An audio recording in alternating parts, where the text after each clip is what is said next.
Спасибо всем, кто нас ждет в эфире «Аргама». В структуре всех фобий современного общества страх заболеть раком, онкофобия занимает одно из ведущих мест. Хоть и считается, что это иррациональный страх, ситуация с онкозаболеваниями создает основания для серьезного беспокойства многих и многих людей.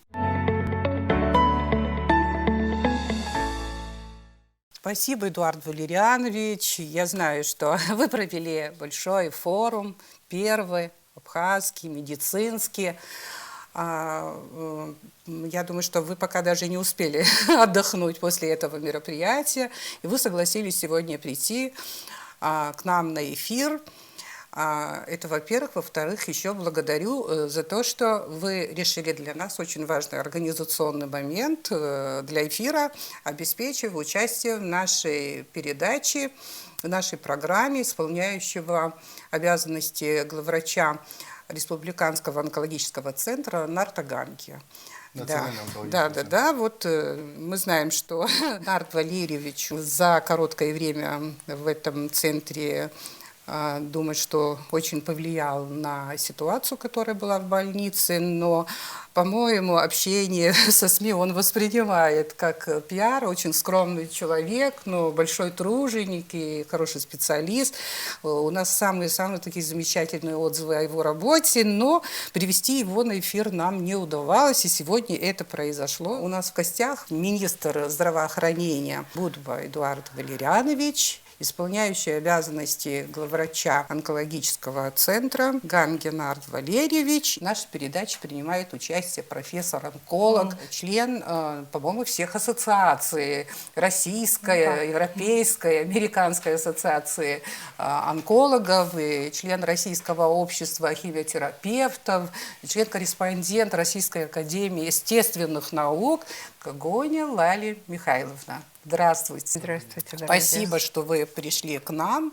Вместе со мной сегодня ведет передачу журналист Эсма Гуландзе об онкологии в программе «Аргама». Вы знаете, мы с Лалей Михайловной переписывались эти дни. И вот накануне я очень робко уже напомнила о предстоящем эфире. Робко потому, что я боялась помешать. Я знаю, что Лаля Михайловна ведет прием больных.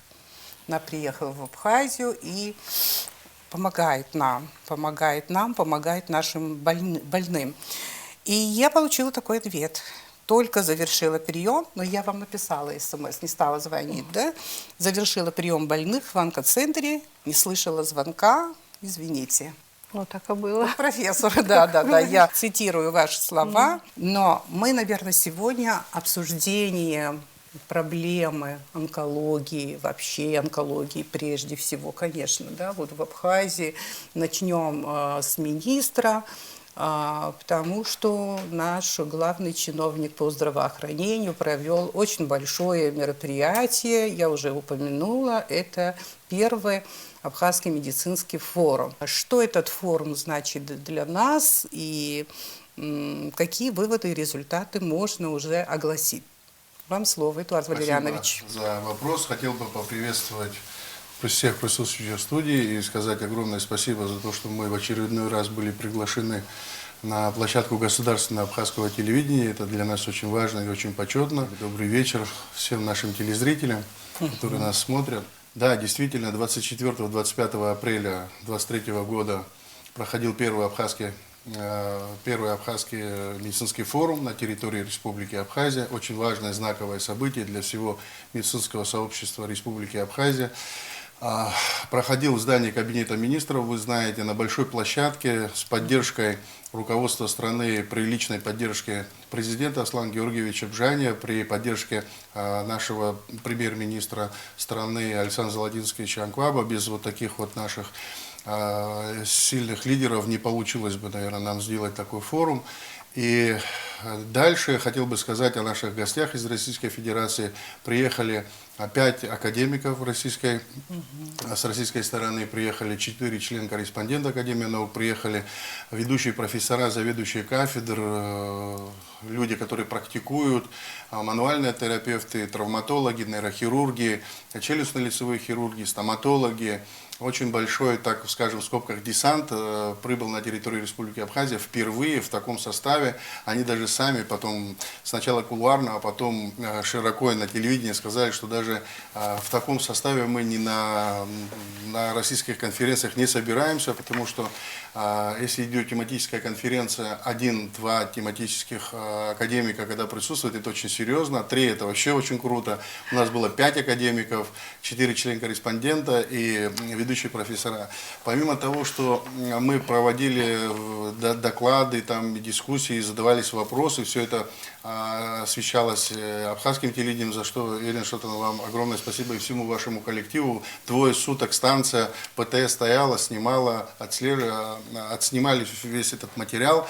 И дополнительно и на консультациях, и вообще весь эфир, как вы сказали, был заполнен этим форумом, потому что это было такое событие, которое сегодня нужно нашему обществу, нужно нашему медицинскому сообществу. Вот, это все было сделано с поддержкой Ассоциации реабилитологов Республики Абхазия, которая была создана не так давно, буквально несколько месяцев, с помощью Российского медицинского общества, которое возглавляет академик Российской академии естественных наук Евгений Евгеньевич Ачкасов, который тоже прибыл в составе делегации. Помимо докладов, еще были практические консультации, такие как видные российские и мировые ученые, академик Караулов, великий иммунолог, аллерголог. После своего доклада поехал в республиканскую больницу. Мы под него и под тех специалистов, которые приехали в республику, собрали пул пациентов, которые ждали эту консультацию. Значит, академик Караулов проконсультировал, ездили стоматологи, челюстно-лицевые хирурги, нейрохирурги, очень много граждан, нуждающихся на тот момент, на консультацию невозможно там записать по 50 человек, да, понятно, определенный пул был записан, заранее проговорен с диагнозами, и они все эти получили консультации. Помимо этого, мы позвонили нашим российским друзьям из Федерального медико-биологического агентства. Прибыл Антон Владимирович Жаглин со своим заведующим отделением, который работает, Антон Владимирович Жаглин работает, возглавляет всю ортопедо-хирургическую службу в одном из подразделений Федерального медико-биологического агентства. Они прилетели в Сухум, приехали к нам, подготовили мы под них пациентов. Минздрав закупил 2 эндопротеза коленных суставов фирмы Johnson & Johnson, и они провели показательные мастер-классы по замене коленных суставов. Поэтому прекрасно. И наши коллеги, которые находились в операционной, для них это было такое и познавательное, потому что мастер-класс проходил с полным циклом и рассказов, и объяснений, как вообще хронологически все должно проходить. Все это заснималось на видео, наши коллеги все это смотрели, а потом все вот это, вот, знаете, все закрепляется на личных связях. Я хотел бы, чтобы они еще раз приехали, потому что коллеги владеют и оперативными вмешательствами по сложным операциям по тазобедренному суставу. Там тоже есть определенная градация, когда наши коллеги здесь пока могут делать такие достаточно стандартные операции, а сложные случаи достаточно тяжело делать, но для этого нужен определенный базис знаний. Вот коллеги приехали, они показали, как делается коленный сустав, в будущем могут приезжать делать там, допустим, тазобедренный сустав. И еще такая новинка, и еще точно в Абхазии это никто не делал, мы с Антоном Владимировичем уже переговорили на эту тему, замена плечевого сустава, эндопротезирование плечевого сустава. Помимо вот этих моментов, плановых консультаций, я бы их так назвал. Почему именно такие операции? Вот потому что они востребованы. Востребованы, да? Я объясню. Да. Потому что мы отправляем наших граждан, которым нужна та или иная высокотехнологическая медицинская помощь за пределы Республики Абхазия, в Российскую Федерацию, но пациенту сегодня и лучше, и эмоциональнее, и вообще находиться на территории Республики Абхазия, в нашем лечебном учреждении Республиканская больница, и оперироваться здесь на месте. Да? Конечно, да. А вот приехать в Российскую Федерацию, да, там мы организовываем нашим пациентам, допустим, по гарантийным письмам приемы в лечебных учреждениях Российской Федерации, но это все равно логистика, это надо поехать, надо где-то на какой-то период остановиться, потом вопрос реабилитации, восстановления, обратной дороги, на все это тратится время. Хочу сказать, что после того, как была проведена операция 24 числа, 25 числа, буквально во второй половине дня исполняющий обязанности главного врача Эрик Эдуардович Хатхуа с коллегами пошел на обход, включил видеосвязь, и пациентка со мной переговорила, она уже ходила по палате, поэтому вот такая у нас была проведена операция, и у второй пациентки также. Но вот это что касательно развития, да, службы вообще хирургической. А мы еще говорим о форуме в плане вопросов реабилитации. Это очень важное направление. Почему реабилитация? Вы вот, когда были в эфире вчера, я слышал такое, почему именно реабилитация, не было онкологов и так далее, Лана Михайловна. Я хочу просто ответить вам. Мы создавали эту ассоциацию, ассоциация была создана, и потом под ассоциацию мы пошли в сторону реабилитации, насколько это важно и нужно. Ну, с чего-то надо было начать, да? Мы начали с элемента реабилитации. И сегодня мы продолжаем в этом направлении активно работать, взаимодействовать с нашими российскими коллегами. Уже сегодня утром был телефонный звонок с Сеченовского университета. Наверное, в ближайшем времени у меня будет выезд в Москву, в Сеченовский университет, для того, чтобы уже закрепить эти вопросы на местах. Будет у нас резолюция форума, где мы пропишем, какие вообще есть возможности у российских коллег, когда они будут приезжать сюда, какие будут мастер-классы, как вообще будем строить взаимодействие, когда, в какие временные промежутки могут приезжать сюда по обучающимся курсам, правильно? Это и, я уже говорил на форуме, у нас очень большой пласт вопросов, которые надо регулировать. Это и сестринское дело, и обучение, и врачебный персонал, и другие нозологии. Да? Но мы просто начали с реабилитологии, учитывая, что Абхазия всегда славилась своими и курортами, и бальнеологией, и водами лечебными. И в советские времена Абхазия страна, которую вообще люди мечтали посетить. И дай бог, чтобы вот такое у нас было в будущем. Но для того, чтобы это все делать, надо вывести совершенно на другой формат оказания медицинских услуг. Они должны быть очень высокограмотными, профессиональными. И для этого вот Российская Федерация нам очень помогает. И мы вот в этом формате начали. А потом, если мы говорим о форуме, который планируем проводить ежегодно, тогда мы уже тематические направления будем развивать. Но помимо форума я уже говорил о том, что мы хотим делать тематические конференции 2 раза в год. Это по весне и по осени, да, в межсезонье, когда можем приехать в республику, собрать по направлению, можем даже говорить о онкологии, можем говорить о педиатрии, можем говорить о разных специальностях.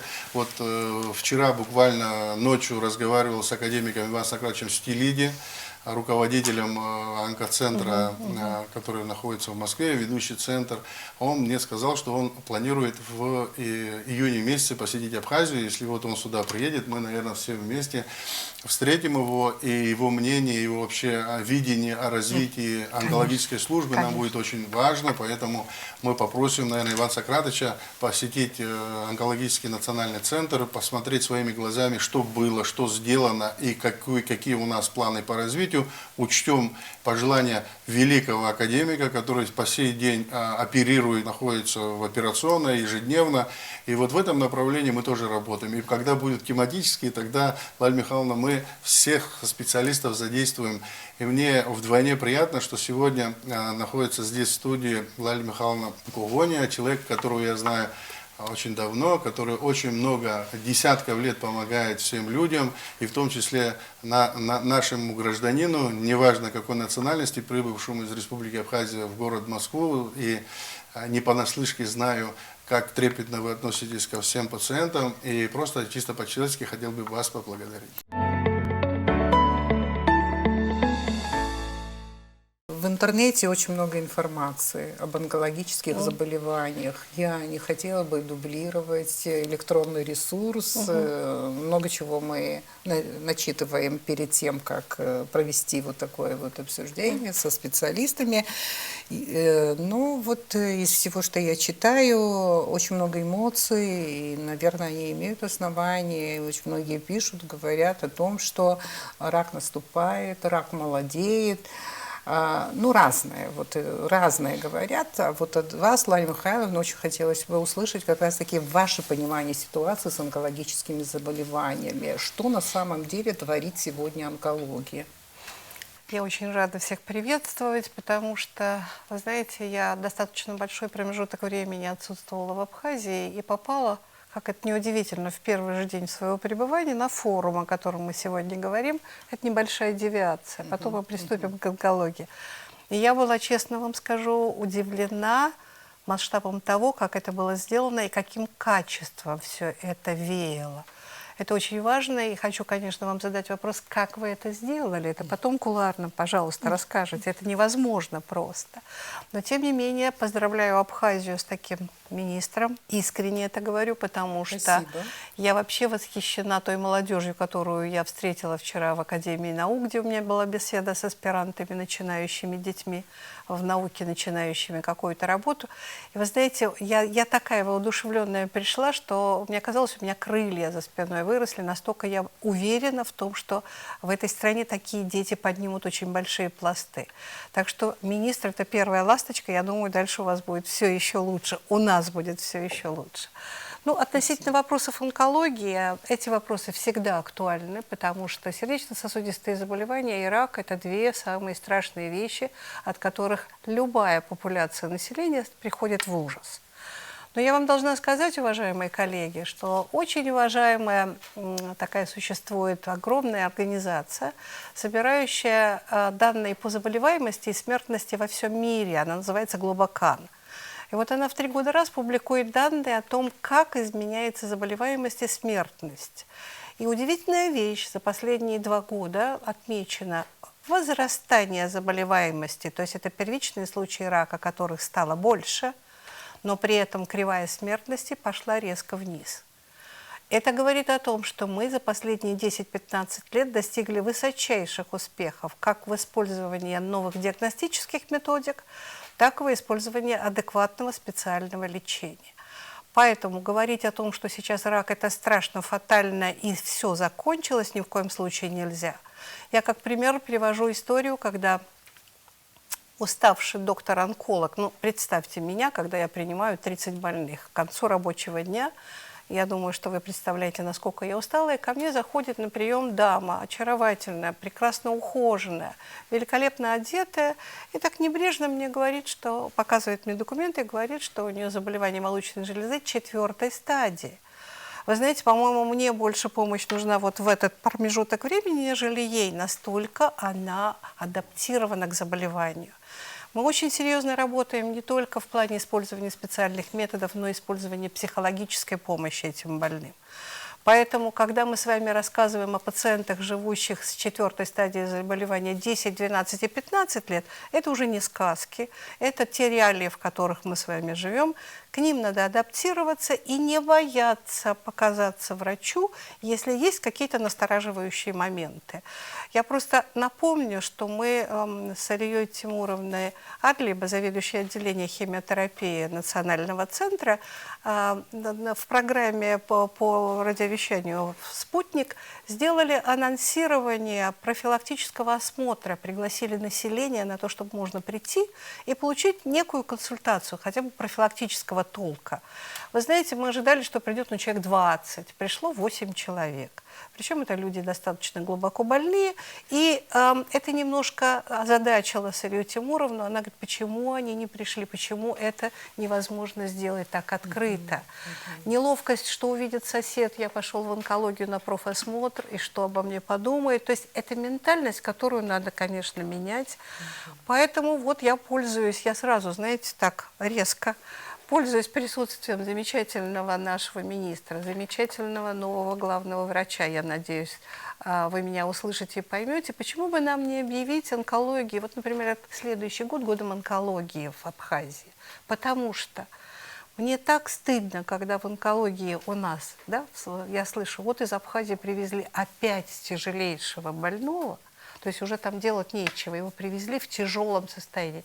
Но нам как-то надо вот это все нивелировать, надо, чтобы люди не стеснялись прийти со своими проблемами. Тем более, я должна вам сказать, Нарт Валерьевич, сейчас у него коллектив настолько интересный. Вот я на них смотрю, это молодые, яркие такие люди. 4 кандидата наук в одном лечебном учреждении. Вы меня простите, это не каждое учреждение похвастается таким замечательным набором кадров. Им можно и нужно доверять. И вот нужно преодолеть этот барьер недоверия местному врачу. Они профессиональны. Другое дело, что их нужно снабдить адекватными вещами для того, чтобы они широко и хорошо работали. Поэтому я думаю, что работы много, она впереди. А по поводу рака, как мы с вами говорили, пока все еще мы говорим, от чего рак бывает. Обычный бытовой вопрос. Мы говорим полиэтиологичен. Множество факторов, и нужно разбираться в каждом конкретном Галина Михайловна, случае. как раз-таки вот о причинах заболеваний, там, онкологических и так далее мы поговорим позже. А сейчас вот хотелось бы, чтобы Эдуард Валерьянович рассказал нам вот коротко, или, может быть, в общих чертах, какая ситуация вот в связи с онкологическими заболеваниями наблюдается у нас в Абхазии. Заболеваемость онкологией, значит, да, вот если есть какая-то статистика, Сейчас если вы начнете, Нарт Валерьевич я продолжит, скажу. я думаю, да. Смотрите, я просто хочу рассказать хронологию определенных действий, событий, да, которые происходят именно в плане управленческих и кадровых, как вы говорите, да, кадрового потенциала Национального онкологического центра. Достаточно большая дружная команда работает в Национальном онкологическом центре под руководством исполняющей обязанности главного врача. За тот период работы, пока находится там Нарт Валерьевич, мы видим, какие изменения происходят. Я сейчас не как министр хочу сказать, а просто как гражданин, как абхазец, который общается с людьми, которому говорит определенные там пожелания люди и так далее. Насколько там дисциплина, насколько там чистота, порядок, отношение к пациенту, да, есть с чем сравнить, скажем так, если брать хронологически. Да, есть и сильные стороны нашего онкологического центра, есть и слабые стороны, да. А говоря о кадровом потенциале, я считаю, что это очень сильная сторона. Если будет соответствующее оборудование, мы можем работать и эндоскопически. У нас есть коллеги, которые работали на роботе да Винчи, да, в Российской Федерации, которые возглавляли отделение в Российской Федерации. Сам Нарт Валерьевич скромно сидит, но он возглавлял один период отделения пересадки печени в Москве. Так, для информации. Вот, поэтому в Институте трансплантологии знают, как правильно выстроить хирургическую службу. Это же очень важно, когда пациент приходит с момента встречи пациента в лечебном учреждении, как вы сейчас, Лариса Михайловна, правильно сказали, вообще психологический настрой. Да? Объяснить человеку, что рак не приговор, что есть очень много методов лечения, которые вообще избавляют человека, и стойкая достаточно ремиссия на долгие года, а может быть десятилетия, в зависимости от нозологии, правильно? Конечно. Да, конечно, когда человеку выставляют диагноз онкологического там, новообразования, это очень, конечно, неприятно. Но другое дело, что это происходит, и надо с этим работать, и надо помогать этому человеку. И методами лечения хирургическими, методами лечения консервативными, там, химиотерапевтическими методами. И в этом направлении очень большая работа идет. Мы и отслеживаем социальные сети. Люди сегодня достаточно могут свое видение излагать и в социальных сетях. И это не запретишь. И это можно видеть и контролировать. А что касательно внутренней службы и развития, я уже сказал, что конкретно по встречающимся видам патологии Нарт Валерьевич непосредственно знает, да, он встречает пациентов, он с ними общается, он видит ту линейку вообще пациентов, которые приходят с такими сложными проблемами, а кого-то на ранних стадиях, прямо в режиме, там, допустим, диагностика, когда это определяется, конечно, и потом сразу уже принимается комплекс мер для того, чтобы вообще нивелировать эту стадию, там, допустим, первую и там, вторую. Я думаю, что более подробно Нарт Валерьевич ответит. Давайте. Вечер. Я хотел бы начать с хорошей новости. Лариса Михайловна, думаю, вы позволите. Лале Михайловне мы сделали предложение поработать у нас в центре. Да, и Лаля Михайловна согласилась, хотя по Вот какие совместительству. кадры вы собираете Да. в этом Да, центре? именно так. Профессорским да. составом, значит, наш центр, чтобы пополнялся, пока как в качестве совместителя, значит, потому что мы в течение полугода ведем онлайн-консультации тяжелых больных, да, и для нас это очень большая помощь. Мы надеемся, что в дальнейшем Лаля Михайловна будет также активно нам помогать, да, в этой работе. Что касается структур заболеваемости, значит, у нас в Абхазии в настоящий момент на диспансерном учете состоит 6500 человек. Из них в 2022 году мы взяли на диспансерный учет 573 человека. При этом следует отметить, что больных на начальных стадиях из этих 573 это 201 человек. Больных, к сожалению, на запущенных стадиях 255 человек. То есть это 50% Да, запущенности? 50% запущенности. Это не очень хорошие показатели. Что касается работы хирургической службы, то в прошлом году мы увеличили показатели хирургической активности на 35%. У нас выполняются достаточно большие объемы хирургического вмешательства. Есть, да, локализация определенная, которые мы не оперируем из-за отсутствия специалистов. Это верхний отдел пищевода, там сложная хирургия, там должны быть пищеводные хирурги, у нас их нету пока, к сожалению. Что касается остальных локализаций, мы у нас в центре проводим все операции торакальные и абдоминальные операции. Что касается химиотерапевтической, это хирургия. Что касается химиотерапевтической службы, то, значит, вот в прошлом году химиотерапевтическое лечение у нас получили 551 человек. Это на 19% больше, чем в прошлом году. Это 3534 курса химиотерапии. Да, хотелось бы отметить и сказать спасибо большое, значит, Фонду обязательного медицинского страхования, который бесперебойно финансирует, обеспечивает химиопрепаратами первой и второй линии. Химиопрепараты из первой линии, второй линии, третьей линии. Первой и второй линии у нас обеспечивается через Фонд обязательного медицинского страхования. Там идет бесперебойное финансирование. Что касается химиопрепаратов третьей линии, да, это очень дорогостоящие препараты. В прошлом году Министерство здравоохранения, мы вели активную работу в этом направлении, выделило около 18 миллионов на приобретение таргетных препаратов. В этом году заложено около 20 миллионов на приобретение таргетных препаратов. Но есть, конечно, такие моменты, о которых следует говорить. Эти, значит, заложенные деньги мы уже за 4 месяца потратили. Мы не можем сказать онкологическим больным слова «нет».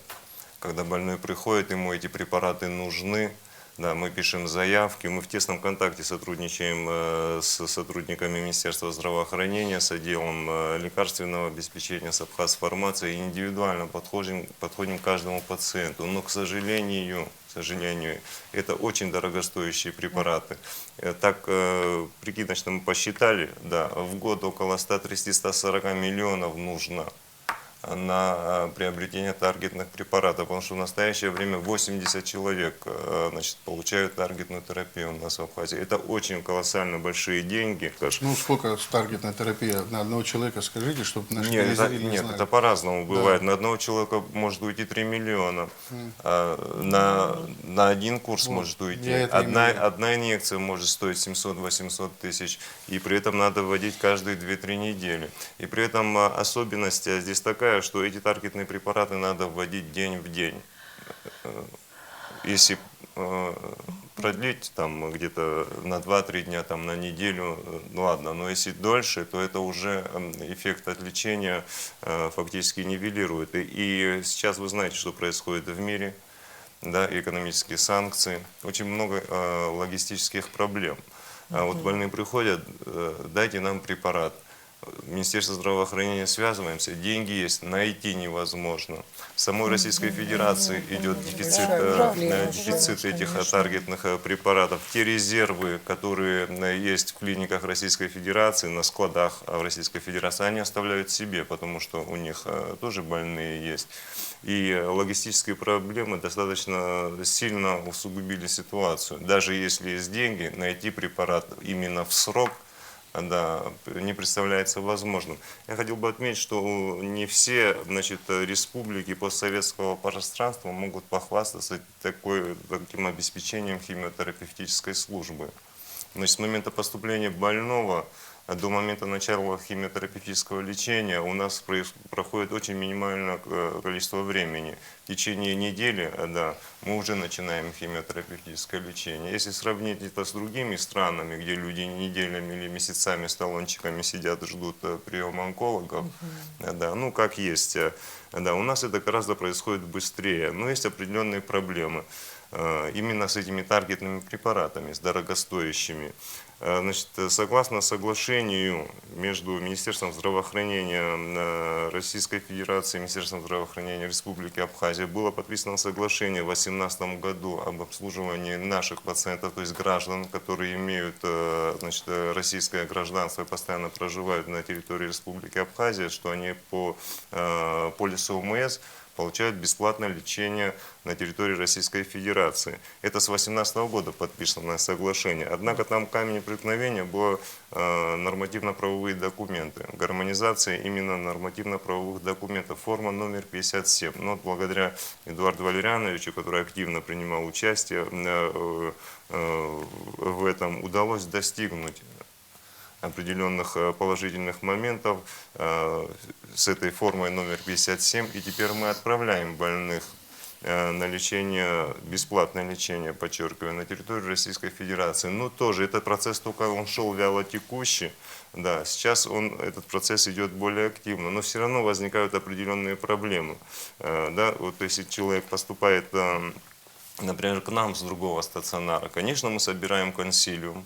Это очень дорогостоящее лечение. Конечно, мы повторяем определенные анализы, определенные обследования. И также наши больные, когда поступают в другие клиники, конечно, они собирают консилиумы и обсуждают больных. Это требует определенного времени на повторные обследования. То есть время затягивается. Есть недовольные наши больные такой ситуацией, но это вынужденная мера, это сильное подспорье для нас, для Министерства здравоохранения, потому что это очень большие деньги. Например, это онкологические таблетки, да, их надо принимать там раз, они выдают раз в неделю, эти таблетки. Человеку, нашему гражданину, надо поехать один раз в неделю и получить бесплатно дорогостоящие таблетки. Но не все могут поехать в Сочи, да, по конечно. объективным причинам не могут поехать. Ну, мы индивидуально подходим к каждой ситуации, и все заявки индивидуально обсуждаются вплоть до министра здравоохранения. Я уже не говорю о заместителях Эдуарда Валерьяновича, которые мы уже с ума свели ежедневными звонками, да, вплоть до министра здравоохранения обсуждается каждый больной. Да, и мы постараемся индивидуально подходить к этой ситуации. Ну, надеюсь, что в дальнейшем все это потихонечку исправится. Ну вот я хотел бы дополнить, Эдуард Валерьевич, я хотел бы, чтобы вы проговорили тот момент. Вот были мной проведены большие переговоры с российскими коллегами.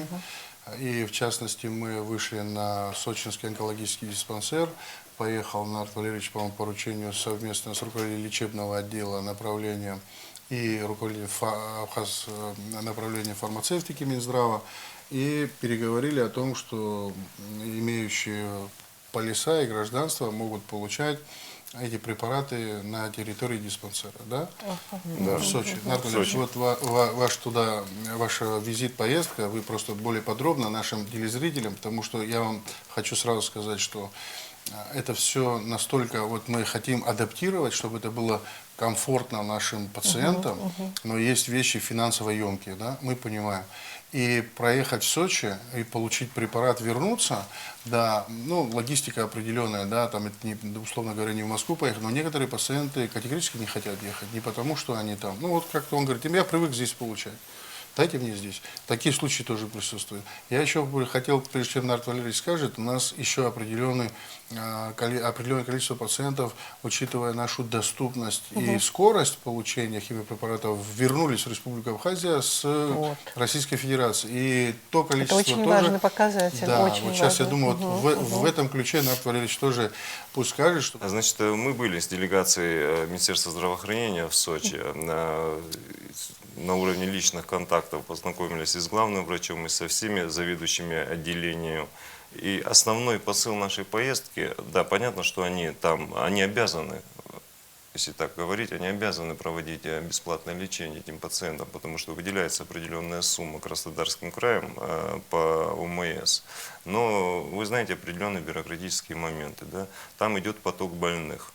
Мы, если честно, поехали поговорить лично со всеми заведующими и главными врачами, чтобы так, грубо может будет сказано, чтобы не футболили наших больных. Чтобы нивелировать Да, сложности. чтобы, ну, вот приехали, да, что, да, но не всегда все получается, да, идет поток больных, да, ну, приходится подождать, да, бывают такие моменты. Но они нам пообещали, что с нашими больными не будет таких проблем, и они добросовестно будут принимать. Мы этот процесс только начали.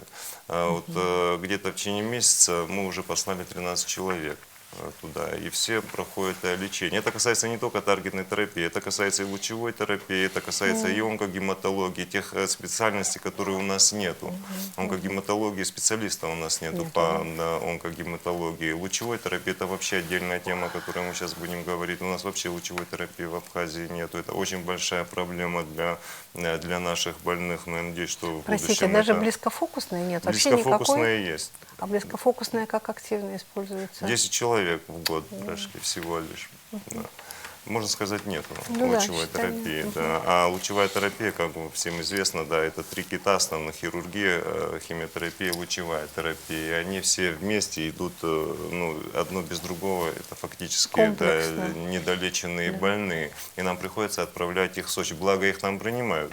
Там в Сочи, значит, наиболее такой продвинутый аппарат стоит лучевой терапии, линейный ускоритель, который на Кавказе, вот, единственное, где стоит, это в Сочи. И наших больных принимают на этом линейном ускорителе, они проходят активное лечение. Там проблем нету. Но все равно неудобно больному ездить. Там же идет сочетание химолучевой терапии, то есть фактически ему химиотерапию, лучевую терапию надо проходить там.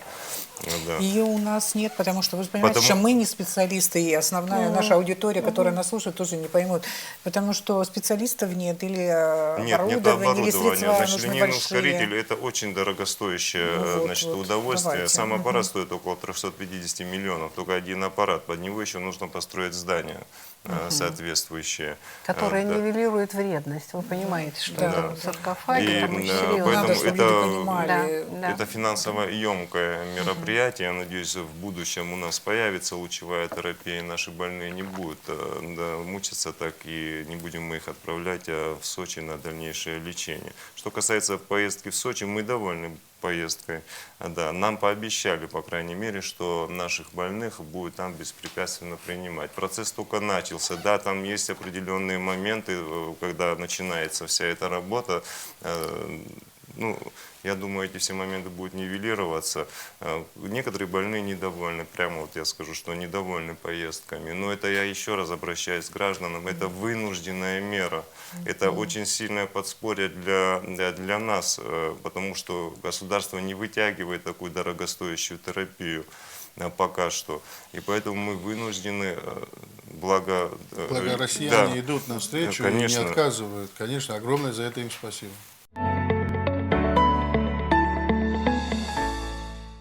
Нарт Валерьевич, вот вы сказали, что довольно много пациентов поступает с запущенными, да, уже Да. стадиями заболевания. Почему так происходит?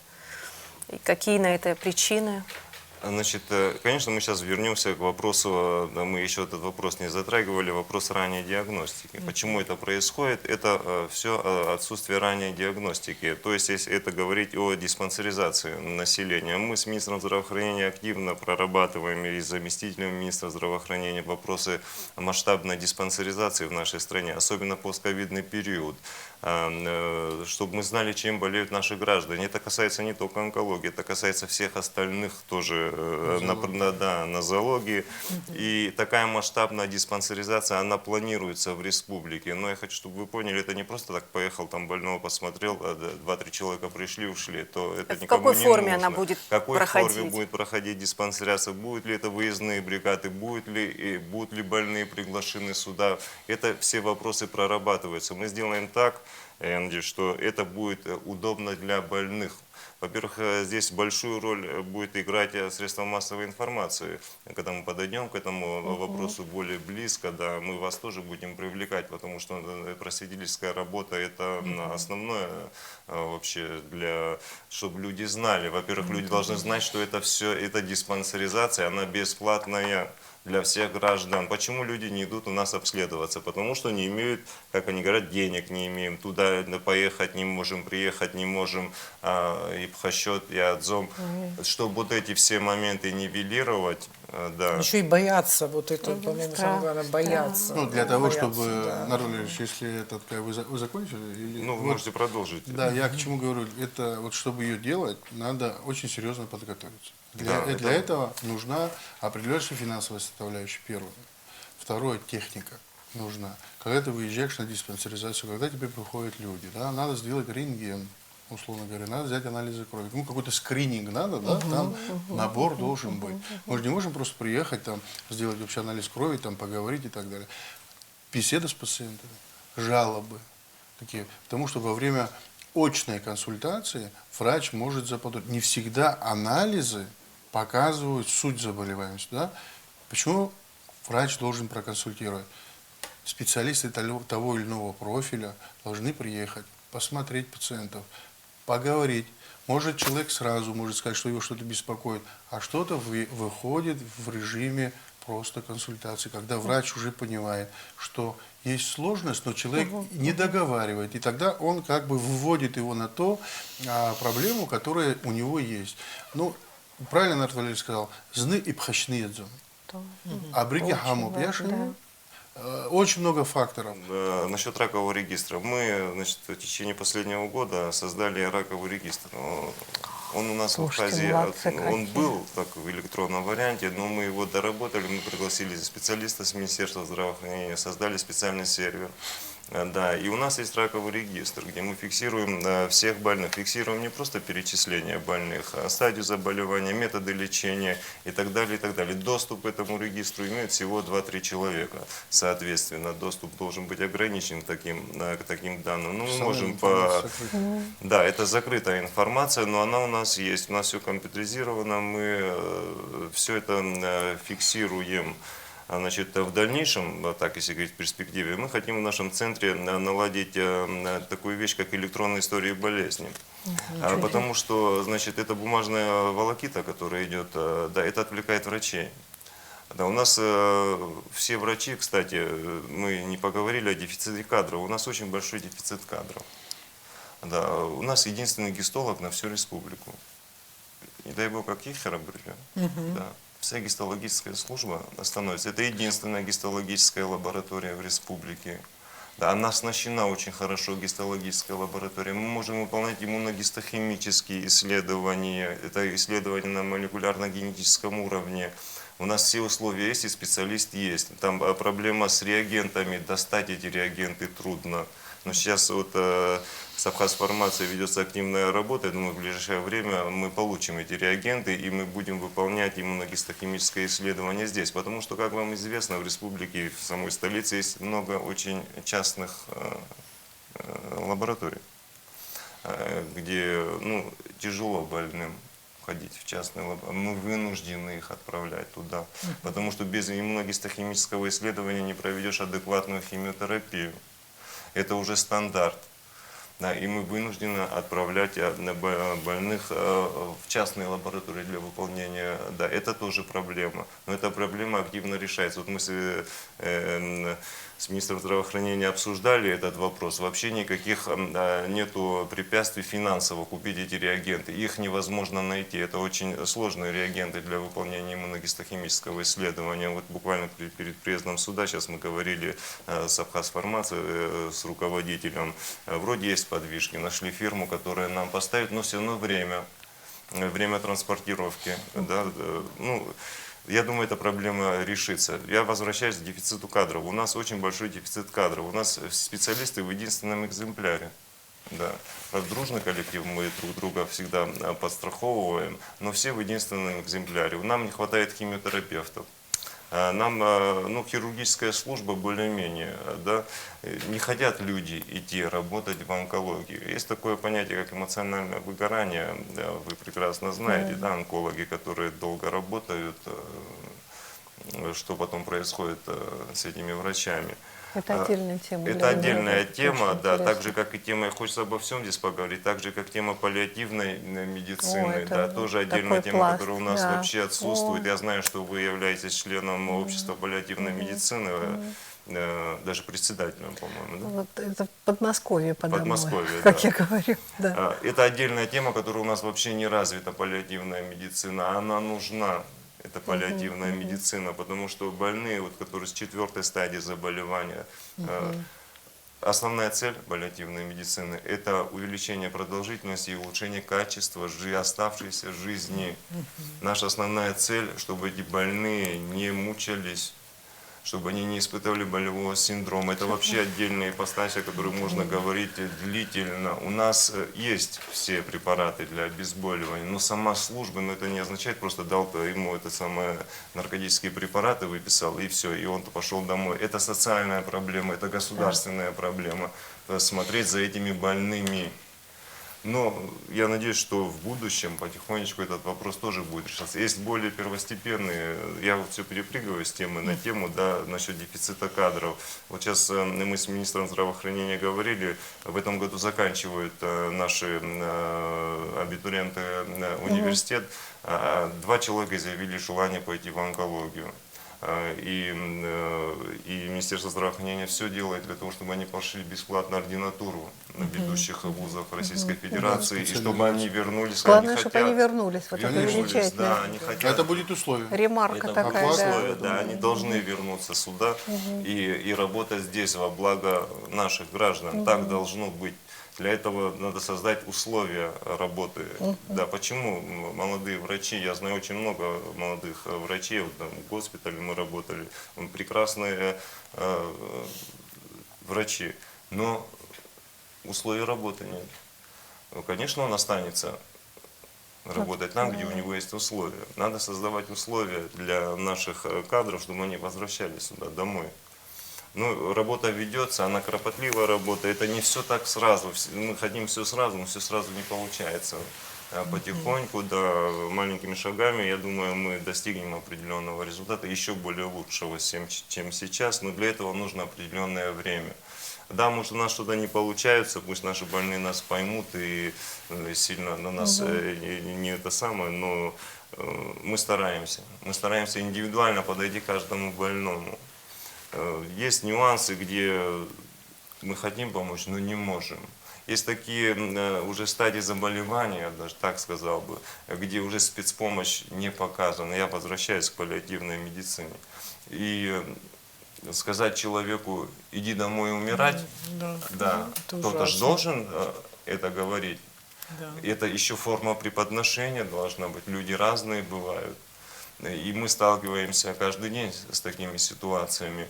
И мы индивидуально подходим к каждому человеку. Даже вот врачи у нас, кстати, когда мы говорим об онкологии, надо понимать это как онкологическая служба. Это не просто больница онкологическая и все.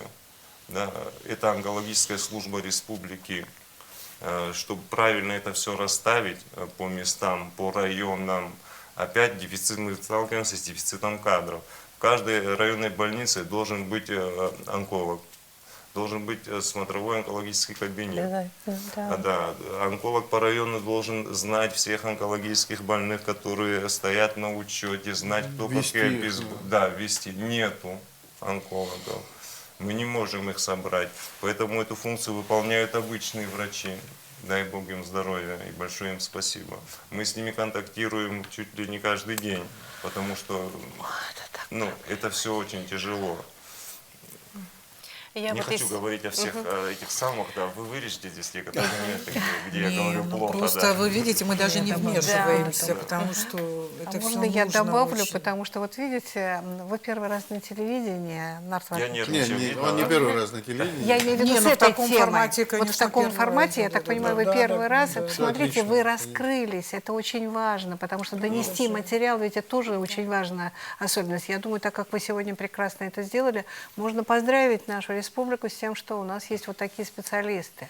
Спасибо считаю, вам что это большое, вот одно из самых что вы их удачных, собираете, кадровых понимаете. назначений. Да, вот Кадровое я назначение. благодарю Вот всегда министра с тем, важно. чтобы вот он Уважаемые очень... ведущие, если вы всегда позволите, важно, вот да. понимаете, вот такого рода общение с нашими гражданами в эфире абхазского телевидения, это очень много значит, да. Есть вещи, которые человек может посмотреть, может подумает как-то, придет, подумает, что у него там есть какая-то настороженность. Я не обращался, а сегодня я могу прийти в онкологический центр национальный, обратиться к профильным специалистам, его осмотрят.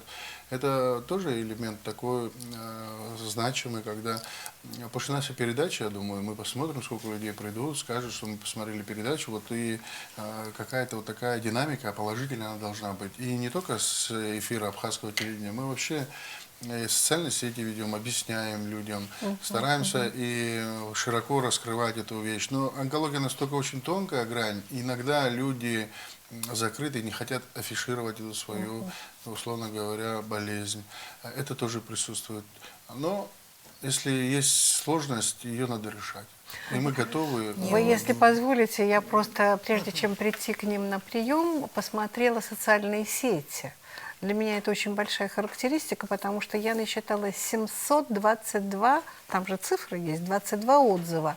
Что-то я ни одного отрицательного не нашла, я была окрылена безумно. Пришла и говорю, а вы знаете, что у вас такие замечательные отзывы? Нет, не знаем. То есть они работают, не покладая рук, и не видят того, Ну, как... сегодня придут, посмотрят. Да, пусть посмотрят. Пожалуйста, посмотрите. мы не видим 722 таких, человека да. было на вчерашний день. Это приятно. Наталья Михайловна, вы вели прием пациентов онкологического центра, до этого полгода онлайн-консультации проводили. Как вы вообще оцениваете работу центра?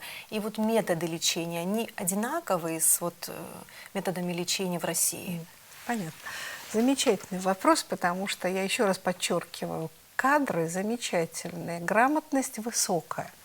И это очень важно, потому что люди понимают, как лечат не только на территории России, но и на территории Европы. Я еще раз напоминаю, что вот Сария Тимуровна в свое время сделала такую замечательную научную работу и была премирована поездкой в Испанию. И она, когда приехала и говорит, слушайте, там лечат точно так же, как мы с вами, Лариса Михайловна. Да? То есть принципы и подходы одни, тем более сейчас идет десятилетие таргетной, как вы уже сказали, иммунотерапии. Это новые совершенно клинические данные, изменившие подходы к лечению наших пациентов в лучшую сторону, конечно. А если будет великолепная оснащенность, то никаких проблем в нашем национальном онкологическом центре нет. Кадры есть, нужна достаточно хорошая оснащенность. И самое главное, лекарственная терапия, о которой мы сегодня говорим, туда входит и таргет, и иммунотерапия, и химиотерапия, и гормонотерапия, неважно. Лекарственная терапия у них звучит. Я вас уверяю, ни в какой московской больнице одновременно не может быть тех таргетных препаратов, которые у них были в прошлом году. Я даже несколько раз была удивлена, переспрашивала, это точно у вас есть из препаратов? Да, все бесплатно. Это главное. Вот почему это я спасибо говорю. руководству страны. Когда мы аргументированно приходим и объясняем, что нам нужно, почему этого раньше не было, а сейчас это должно быть, и всегда находим понимание. Хочу продолжить даже. Буквально сегодня мы говорим о том, что говорили с руководством о том, что на днях будет подписан контракт, который по оснащению Национального онкологического центра стойками хирургическими, операционным это столом и так замечательно. далее. Замечательно. Достаточно большая, кропотливая работа была проведена. Мы понимаем, что сроки доставки, учитывая санкции, такие шторцы, правильно я говорю, о фирмах и европейских, все затягивается на буквально от полугода и выше доставку. Мы сейчас еще понимаем, что, наверное, полгода на часть определенных заявок – это очень минимальный порог. Это будет и выше. Это весь рынок и России, и ближайших стран, которые плотно занимаются оборудованием. Уже несколько недель ведем переговоры.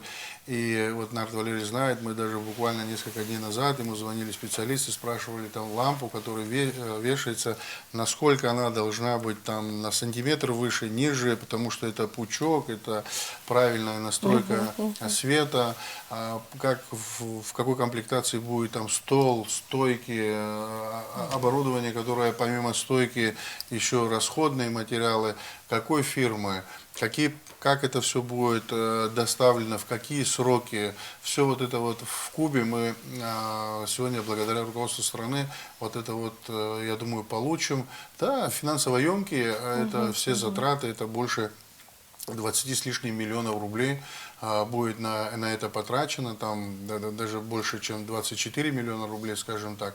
Вот. Но это нужно сегодня стране, это нужно сегодня онкологической службе для того, чтобы наши коллеги могли выполнять высокотехнологические методы лечения. Очень Эдуард важно. Владимирович, но все-таки без лучевой терапии это У просто нас нету прихрамывающая служба, территории понимаете? для того, чтобы Национальный онкологический центр имел территорию, где мы построим. Да, эта территория нужна. Потом Нарт Валерьевич же сказал, сколько это стоит.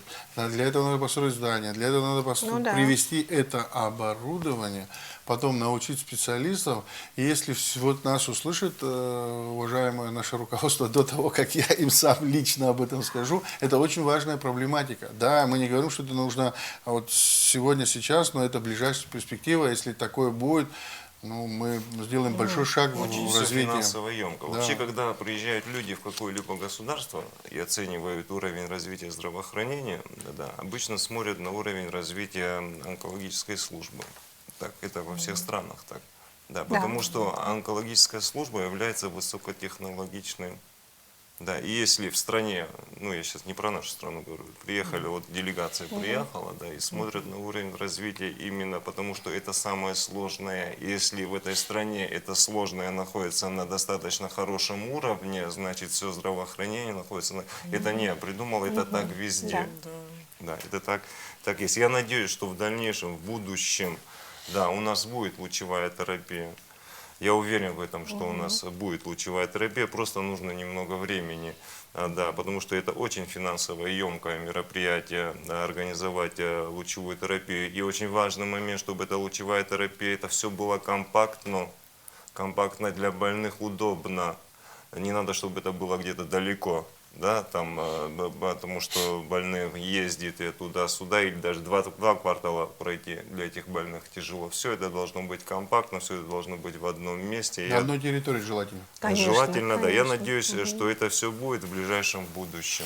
Спасибо большое. Я тоже так думаю, что если даже это очень затратно, насколько я вот знаю настроение вообще нашего правительства.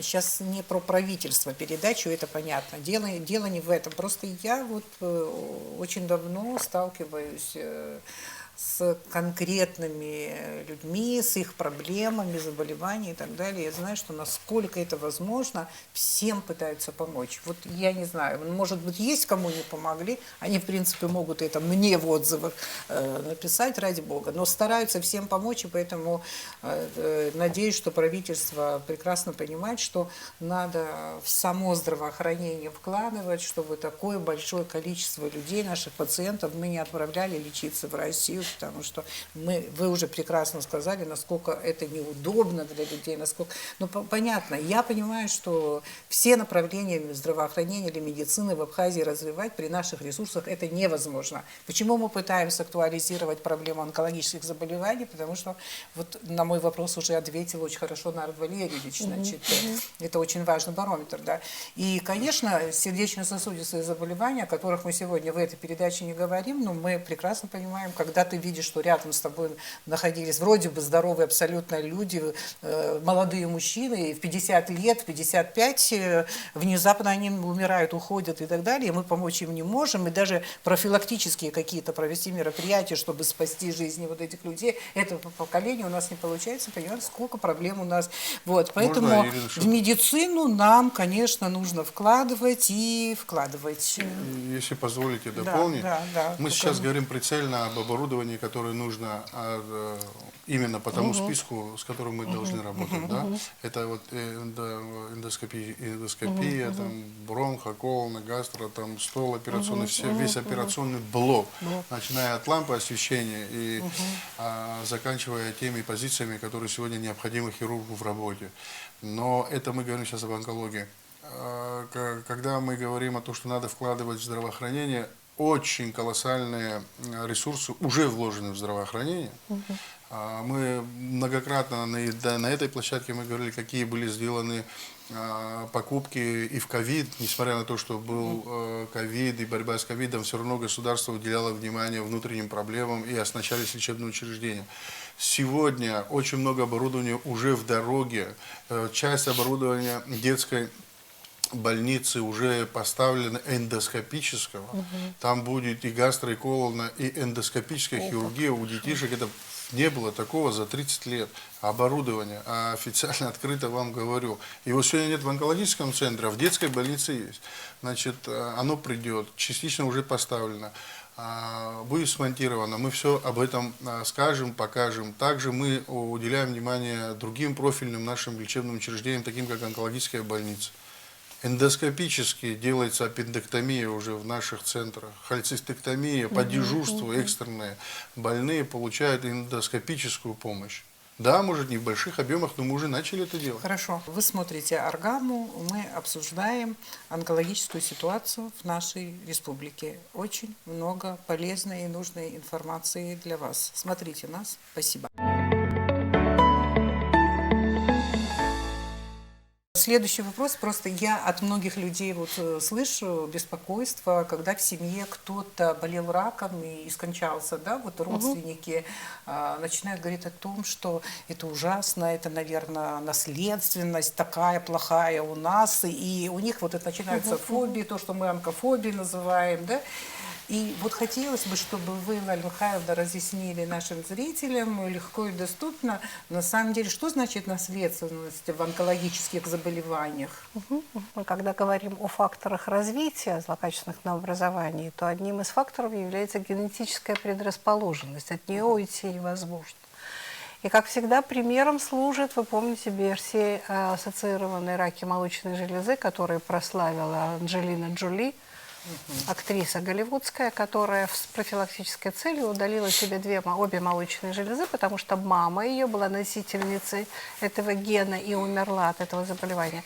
И у нее был обнаружен, но это не значило, вот эта удивительная вещь, ведь никто не сказал, что у нее может возникнуть реально, только у нее и на каком-то определенном этапе. Это была угроза, которую она избежала, профилактировав себя, вот, удалив обе молочные железы. Вопрос очень сложный, потому что сейчас генно-молекулярные исследования пришли совершенно к удивительным данным. Каждый из нас может иметь свой генно-молекулярный генетический паспорт. И туда, когда расшифровка начинается, могут быть вложены, вот в прямом смысле, свыше вложены различные мутационные изменения. Но если нет определенных внешних воздействий, и внешняя среда не создает каких-то определенных условий, то эти мутации могут просто быть дремлющими и никогда себя не спровоцировать. Но у людей, у которых в генетическом окружении ближайших родственников имеют место 1, 2 или 3 родственника, заболевшие злокачественными образованиями, к ним надо быть внимательными. Вот они как раз и подлежат тому самому скринингу, о котором говорил Нарт Валерьевич. И они обязательно должны показываться доктору на определенном этапе. Доктор должен совершенно четко их вести, как мы обычно говорим, должен контролировать все. И, соответственно, эти пациенты должны быть под особой такой бдительным наблюдением врача. Это не неизбежность, правда? Это не неизбежность, это предрасположенность. Она может сработать, а может и нет. Так очень сложно. Вообще в медицине говорить точно и четко, что вот так будет, это невозможно. Ну вот я знаю одну статистику, где-то 7% наследственные формы рака занимают в структуре онкологических заболеваний. Вот 7%. посмотрите, так очень сложно опять же говорить, там же данные, всегда литературные данные, они так, наверняка точно 7 не сказано, сказано от 5 до 12, к примеру. Да? То же самое, как мы говорим по нозологиям, сегодня Анар Полещинская раз произнес, по нозологиям мутации ведь теперь во всех практически солидных и гематологических заболеваниях имеют свое право на жизнь, и с ними считаются, и по ним работают.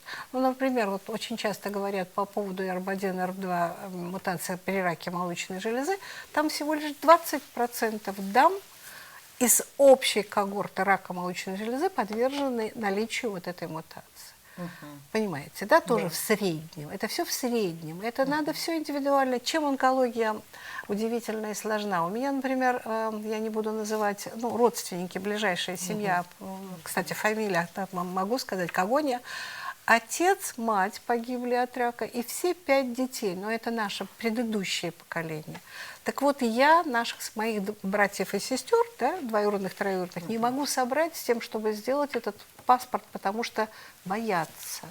Боятся того, что они могут выяснить, что эта мутация присутствует. А я считаю, что лучше знать, чем не знать. И в потемках это совершенно себя так чувствовать неловко. И не идут обследоваться, что самое удивительное, потому что страх присутствует.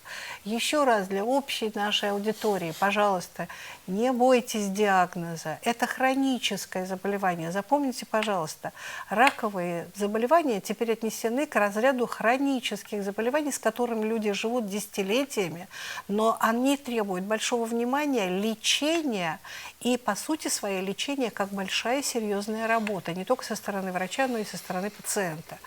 Поэтому никакой фатальности в диагнозе рак уже теперь не существует.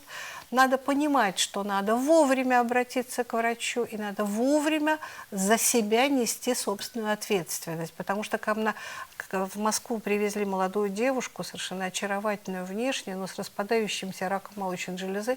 На мой вопрос, как до этого дошло, она сказала, мне было стыдно идти к врачу. Да, это удивительная совершенно вещь. в Москве. Да, Это в ментальность надо менять везде, я А так здесь? понимаю, а у нас тем более, вы же понимаете, да? И я считаю, что чем больше мы говорим нашему населению о том, как необходимо быть внимательным к своему организму, но, опять же, не уходя в фобии, вы правильную вещь сказали, не бояться панически и не устраивать себе совершенно ужасных вещей. Извините, такая девиация небольшая, дорогие коллеги. Вчера мне показывают историю болезни женщины 75-го года рождения. Удалена матка с придатками по поводу лиомиом множественных и больше ничего. Спрашиваю, почему? Не растущая, не кровоточащая, ничего. Она попросила убрать для того, чтобы не было рака. Так вот, например. Это что?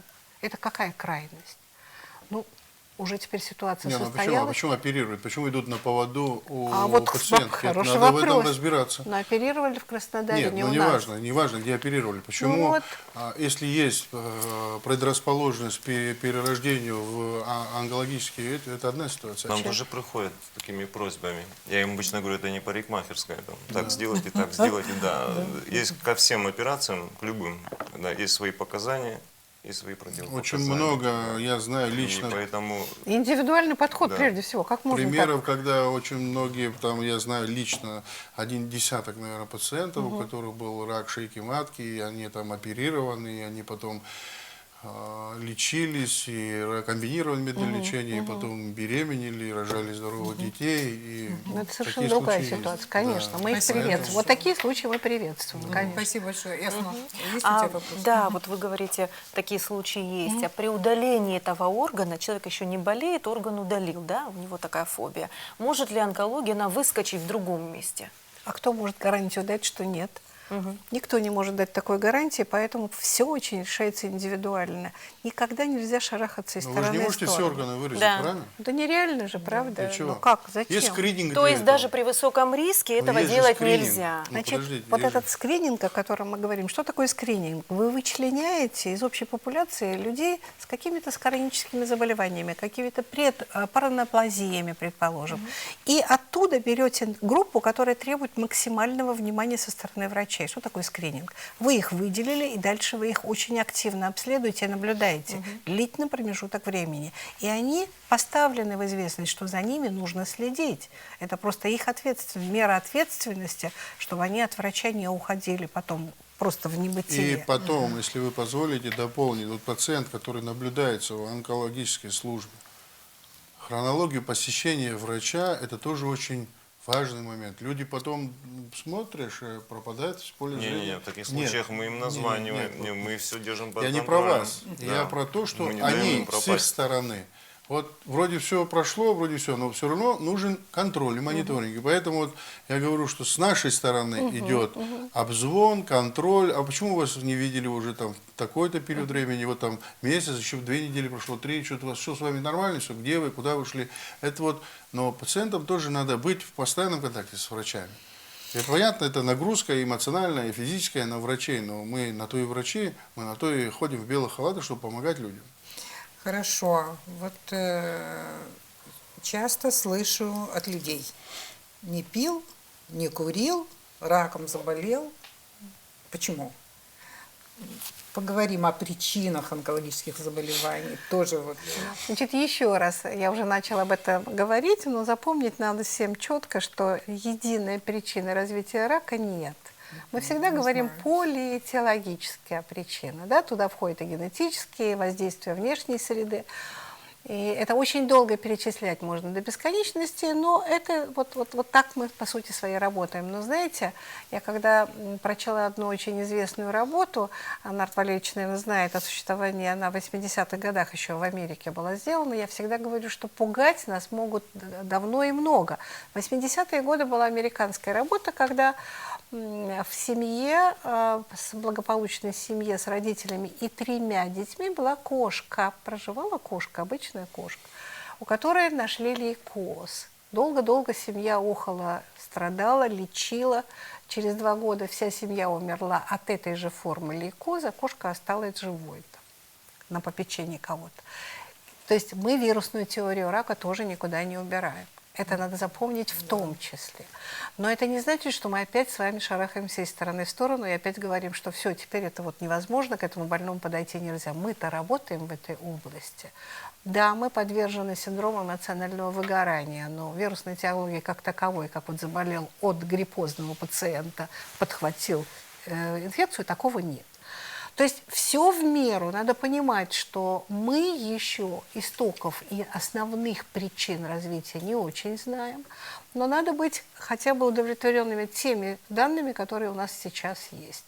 Поэтому каждый конкретный случай доктор рассматривает, и всегда говорим индивидуально, и лечим индивидуально, и подходим к пациенту индивидуально. По поводу курения, раз мы с вами говорим, обычно же говорим о мужчинах, но жуткая тенденция в этом году, я посмотрела заболеваемость, смертность по России и пришла в ужас. Рак легкого приближается к раку, среди женской Можно я популяции, вас перебью? приближается, У да. нас в Абхазии, значит, если сравнивать по нозологиям Да. онкологическим, на первом месте стоит рак легкого. У мужчин, Да. а у женщин? Значит, рак легкого, рак молочной железы и рак предстательной железы. Это Секундочку. три основных. Рак молочной железы у женщин, рак легкого у мужчин и мужчин, предстательная. да, А да. теперь посмотрите то, о чем я говорю. Значит, если мы раньше говорили, что рак легкого у мужчин на первом месте, сейчас выходит на первое место рак толстой кишки. Можете себе представить, да? По российским этим, по да? российским. Среди женщин рак молочной железы почти смещается раком легкого, потому что женщины курят больше, чем мужчины.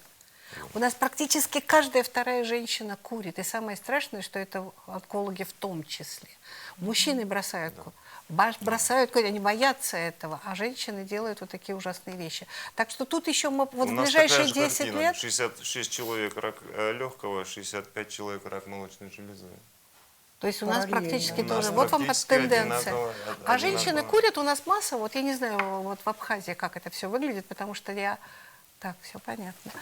Скажите мне еще, пожалуйста, одну вещь, которую я хотела бы спросить. По поводу рака кишки. Как диагностируется, Как вы это делаете? У вас нет, по-моему, У нас эндоскопических... нет эндоскопической службы, но у нас хорошо развита эндоскопическая служба в республиканской больнице. Там хорошие специалисты, есть хорошее оборудование. Пока у нас нет своего оборудования, да, вся диагностика идет оттуда. Патогистологическая лаборатория расположена у нас. Материал в любом случае идет к нам, да, и мы его больного не То отпускаем. есть вы больных не упускаете Не, мы не из поля отпускаем. зрения? Все случаи эндоскопические, подтвержденные онкологические, проходят через мой кабинет. Я не разрешаю им куда-то. Да, и мы индивидуально беседуем с каждым больным на начальных стадиях, да, и объясняем, что здесь это все возможно сделать хирургически, химиотерапевтически. Да, Но и есть случаи, когда мы, вот Нарт Валерьевич обращается, я вот хочу сказать, что есть случаи, которые здесь, ну, допустим, технические или сложные случаи, мы связываемся с нашими российскими коллегами, объясняем, консилиум, бывает, что связываются напрямую или через меня, объясняя ситуацию, отправляем, и там уже ну, более высоком таком, ну, если там нужно сделать ПЭТ-КТ, скажем так, да? То это обычно где? Ну, на территории Республики Абхазия этого нет, да? только простое. Ну, В Сочи нет? В Сочи тоже нет, да? В Сочи нету, да, Краснодар, да, Ростов, Москва. Но больше в Ростов, там больше. Да, Вот поэтому специалистов. есть вот такие вот еще направления, которые в будущем, я надеюсь, Да. будут и у нас развиваться, но Это вот такие, как лучевая терапия, как ПЭТ-КТ, которые крайне необходимы, но просто настолько они финансово емкие, что сегодня даже ну, вот так вот открыто сказать, что мы в ближайшую перспективу будем там приобретать, я бы пока так не говорил. Но планы, они такие вот у нас есть, и мы, наверное, Есть к чему стремиться. да. Да. Вот скажите об уровне заболеваемости, чтобы у нас было, насколько возможно, адекватное представление. Ну, например, ну, в мире много внимания уделяется вообще ну, статистике, да. Ну, вот и есть страны, где очень высокий уровень заболеваемости. Вот, например, выделяют почему-то Венгрию, я не знаю причину. Или самая низкая степень заболеваемости в Новой Зеландии и так далее. Мне просто, вот, конечно, хочется спросить, вот, где у нас скапливается статистика, чтобы мы могли оценивать ситуацию правильно, реально. Вот, да, многие Ну, цифры статистика интересные вот в сегодня онкологическом прозвучали, центре у но них как есть она разбита по районам? собирается? Да. Есть у нас У нас все данные? каждый район присылает нам данные по онкологическим больным. Я говорил до этого, что у нас есть раковый регистр. Это и означает статистические Просто данные. все. многие, минуя наши учреждения, сразу же уезжают в Россию. Давайте Вот так, поэтому, я сейчас да, вам скажу да. такую вещь. Очень много людей приходят и говорят, я хочу поехать туда. Мы им говорим, вот у вас есть там, допустим, заболевание, да, вы верифицировали его, вы как-то дообследовались, ну, сделали человек, ну, сделал там, допустим, какое-то исследование, ему говорят, вот надо вам там прийти, они сразу там, вот мы хотим туда-то. И потом, когда они выезжают, сколько случаев таких на моей практике было, когда мы там договариваемся, они едут, и диагноз это снимается, и они сюда приезжают. Вот, Павел пожалуйста. Михайлович, сколько таких случаев Да, есть, правильно? много, кстати, много. тоже, Гипердиагностика. Некоторые там начинают от какого-то там, условно говоря, исходить, и потом начинают обследовать. Я вот хочу ПЭТ-КТ. ПЭТ-КТ это позиционная эмиссионная томография, да, это... 90 тысяч стоит. Вот я хочу и все. Для этих исследований есть определенные показания, которые решаются консилиумом.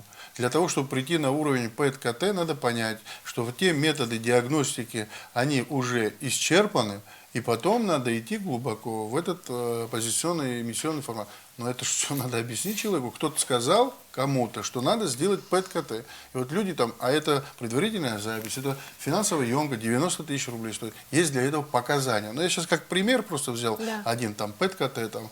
Есть и другие исследования, допустим, КТ. Давайте я сделаю КТ. Давайте я сделаю КТ всего организма. Я им говорю, слушайте, есть нагрузка лучевая. Для компьютерной томографии есть показания. Давайте я вот с ног до головы сейчас приеду, там сделаю. Ну, так тоже нельзя. Ну, я о каких-то единичных случаях, естественно, говорю, но такие тоже моменты бывают. Вот. Вот мы как раз о лояльности и комплаентности пациентов никогда не говорим, да, вот вскользь говорим, стесняясь. А надо работать с... У меня впечатление было, что в 90-е годы вот перелом в здравоохранении, в худшем смысле, после советской системы, он привел к тому, что уважение к здравоохранению, к сотрудникам здравоохранения очень понизился. На определенном этапе у меня было впечатление, что с меньшим пиететом идут к врачу, чем к парикмахеру, потому что к парикмахеру надо записаться, примет, не примет, а к врачу можно ногой открыть дверь и сказать: ты мне должен. Сейчас эта ситуация немножко приходит, то есть люди вдруг после ковида поняли, что без врачей-то никуда, и профессиональных тем более. Так что вот это все нужно, конечно, учитывать, но больной некомплаентный к взаимоотношению. Вот он приходит к вам, вы меня извините, да, вот мне рассказывали историю, когда человек приходит к вам уже заведомо враждебно настроенный, непонятно, зачем он тогда пришел к вам, если он помощи не ждет, а ждет только возможности оскорбить все здравоохранение, не личность, это совсем другая история. Поэтому психологическая помощь в онкологии обязательно. И не только синдром эмоционального выгорания у врачей, а вот для самих пациентов, тем более пациентов с нашей этнической группой. Там ментальные возможности абсолютно другие. Когда совершенно замечательная моя подруга мне говорит: я не пойду к проктологу, он мужчина. Прости меня, он сначала врач, а у тебя проблема, тебе надо помогать, да? Ну, к примеру, это очень такой простой пример, но это имеет место в том числе. И я, когда по синдрому эмоционального выгорания говорю и разговариваю с Ильей Тимуровной, у нас все-таки такие более близкие отношения, и она мне рассказывает, что 300 больных на 3 врача – это физически невозможно.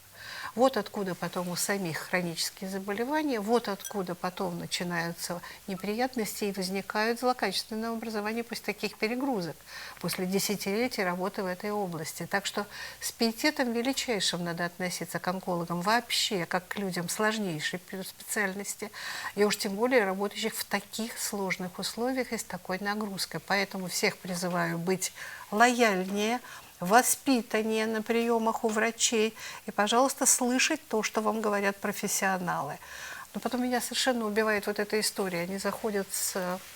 Мы же с вами свободную сейчас беседу ведем, в этом ничего плохого нет. Они заходят с гаджетами и говорят: сейчас я вам скажу, что мне надо выписать. Вот это меня потрясает просто. Иногда говорят, как их надо лечить. И даже как надо лечить. Да. То есть И это... с каждым пациентом, Валя Михайловна, Да. я извиняюсь, проходит индивидуальная работа. Как бы мы ни говорили, что да, они все равно приходят, это не массовость, это единицы такие.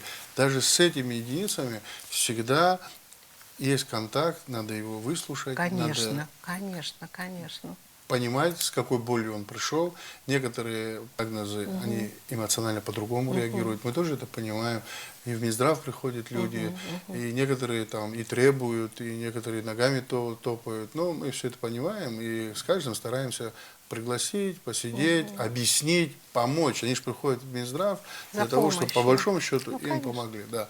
И мы максимально стараемся и в этом формате тоже с ними как-то на одной волне поговорить, спокойно, для того, чтобы помочь здесь или за пределами, в Российской Федерации, неважно, сидим, выбираем клинику, где по нозологии, по той проблеме, которая есть. В ведущих клиниках, вот я лично связываюсь, учитывая какие-то мои там давние связи, дружеские, личные, министерские, вот этим всем мы занимаемся. Спасибо. Замечательно. Мы затронули Давай, психологический давай. момент. Вот интересно, всегда меня волнует вопрос, это, наверное, и к обоим нашим уважаемым онкологам вопрос. Как вы общаетесь с тяжело больными? Как вы считаете, правильно сообщать человеку о его тяжелом диагнозе? Или следует сообщать родственникам? Как вы вообще поддерживаете связь с родственниками? Как вот это все выстроено? Ну, онколог-психолог в нас в каждом есть, потому что мы должны говорить не только с больным, но и с его родственниками. А с родственниками порой сложнее общаться, чем с самим пациентом. Это точно совершенно. Нагрузка на нас величайшая. Я почему говорю, не все идут в онкологию, это тяжелейшая специальность на самом деле. Но поскольку психологически мы все-таки все подготовлены, мы стараемся быть очень тактичными. А вот по поводу сообщения диагноза мои коллеги так засвидетельствуют, что в советское время мы скрывали диагноз и не имели права его произносить. Помните, да? Это была табу, это была врачебная тайна, мы не сообщали. А как же человек узнавал? Секунду. Это в советское время. Это в советское время. Значит, в начале 2000-х годов мы по закону обязаны сообщать. А почему? Потому что возникли имущественные проблемы. Вот из собственной практики у нас была ситуация, когда дама со своими 2 дочерьми абсолютно потеряла контакт, потому что вовремя не сообщили о диагнозе, и 2 дочери у постели умирающей матери переругались из-за квартиры на Кутузовском проспекте. В общем, дочери ушли от дамы, сказали: мы тебя больше не знаем, не будем за тобой смотреть, переругались и ушли. И эта женщина подала на нас в суд, ну не на нас, а на лечебное учреждение, в котором она наблюдалась. Если бы она знала диагноз, она бы совершенно по-другому эту ситуацию разрулила. То есть это юридическая ответственность. Мы теперь обязаны пациентам говорить, что у них. Другое дело, как это сообщается. Потому что, вы знаете, к нам приезжал американский психолог, и так и называлось занятие «Как мы сообщаем первичный диагноз онкологическому больному». А вы представляете, да, наши поликлинические врачи, я ординаторов с собой привела, но американский психолог, мы же должны обязательно учиться чему-то. Сидят рядышком со мной молодые ребята, которые ушли с приема и говорят: Лариса Михайловна, у нас там 30 человек под дверью, куда вы нас привели? Но мы слушаем этого врача, он совершенно роскошный, прекрасно рассказывает, какой у него кабинет, как он общается с больными, и мы вдруг понимаем, что он с другой планеты, потому что если первичное сообщение диагноза он тратит 2,5 часа, вы представляете, за 2,5 часа мы заканчиваем прием, да? Это совершенно совершенно другой космос, другие возможности. Поэтому мы работаем в тех условиях, которые у нас есть. Мы стараемся быть тактичными в эти 10-15 минут приема пациентов. На 2,5 часа мы не можем это растянуть. А вот как в Абхазии это выглядит, я хотела расскажите, потому что республика маленькая. Вот буквально пару недель назад был случай, тяжелый пациент, впервые обратившийся в лечебное учреждение. Несколько лет назад у него была преднастороженность там, онкологическая, но, я так понимаю, там, не буду говорить, ну, сейчас поймете суть.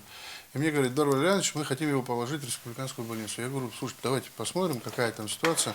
Слушайте, я говорю: надо лечь в онкологический центр. Они говорят: не-не-не, если он ляжет в онкологический, он сразу узнает, что у него там проблема онкологического характера. Я говорю: слушайте, надо помочь человеку. Он будет сам с помощью врачей справляться. Это совместная борьба, понимаете? Надо правильно, аргументированно человеку объяснить.